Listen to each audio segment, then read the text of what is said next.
আগামী মাসে হচ্ছে জাপানের তত্ত্বাবধানে পরিচালনায় আমাদের এয়ারপোর্টের থার্ড টার্মিনাল চালু হবে।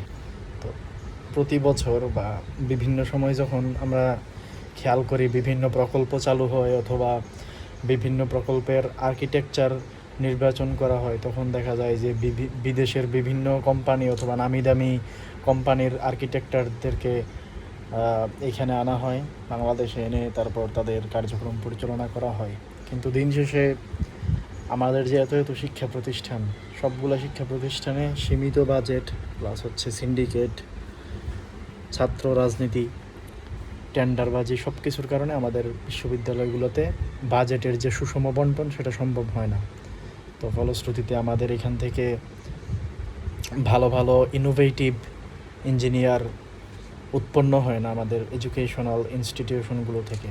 ধরেন বাংলাদেশ প্রকৌশল ও প্রযুক্তি বিশ্ববিদ্যালয়, রাজশাহী, চট্টগ্রাম, খুলনা সহ সিলেট, ময়মনসিংহ ইঞ্জিনিয়ারিং কলেজগুলো, তারপর হচ্ছে বিভিন্ন বিজ্ঞান ও প্রযুক্তি বিশ্ববিদ্যালয়গুলোতে বা পাবলিক বিশ্ববিদ্যালয়গুলোতে যেই ইঞ্জিনিয়ারিং সাবজেক্টগুলো আছে, ওই সাবজেক্টগুলোতে লেখাপড়া করে দিন শেষে তারা হচ্ছে আবার সরকারি চাকরি, বিসিএস, ব্যাংক, অথবা দেশে যদি সুযোগ করতে না পারে তাহলে হচ্ছে স্কলারশিপ অথবা নিজস্ব ফান্ডে তারা বিদেশে পাড়ি জমায়।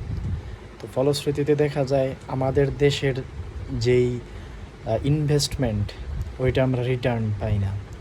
তো রিটার্ন না পাওয়ার মেইন কারণটা হচ্ছে ইনভেস্টমেন্ট ঠিকই করা হয়, কিন্তু কোথায়, কিভাবে এবং কতটা স্বচ্ছতার সাথে ইনভেস্টমেন্ট করতে হয় এটা আমাদের গভর্নমেন্ট কখনোই করে নাই।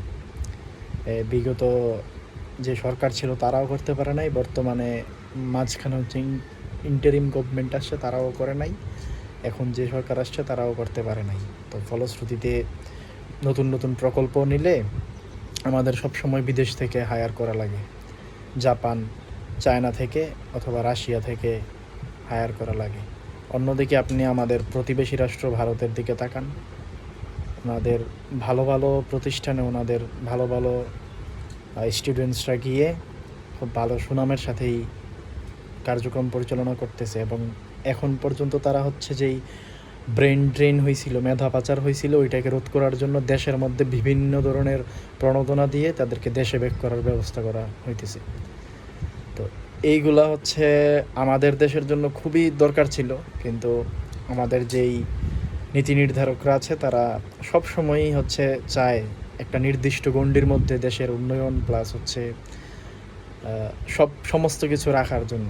তারা আসলে চায় না সাধারণ মানুষ সকল সুযোগ সুবিধা ভোগ করুক, এবং বাংলাদেশের মানুষজন আসলে নিজেদের মেরুদণ্ডের মাধ্যমে, নিজেদের সক্ষমতার মাধ্যমে নিজেদের কার্যক্রমগুলো বা নিজেদের মেগা প্রজেক্টগুলো বাস্তবায়ন করুক, এটা কখনোই চায় না। এরা চাই যে ভালো ভালো মেগা প্রজেক্টগুলোতে যদি বাংলাদেশের স্টুডেন্টসরা অথবা বাংলাদেশের ইঞ্জিনিয়াররা ভালো কিছু করে, তাহলে তো আর ওনারা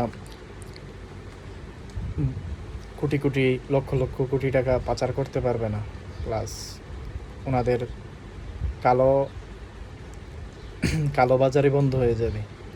তো যাই হোক, এরপর আমরা আশা করি যে আমাদের ছেলেরা একদিন এইসব সিন্ডিকেট প্লাস হচ্ছে সরকারের যেই অপতৎপরতা, এগুলা মোকাবেলা করে ভালো কিছু করবে। সবাই ভালো থাকবেন। আসসালামু আলাইকুম।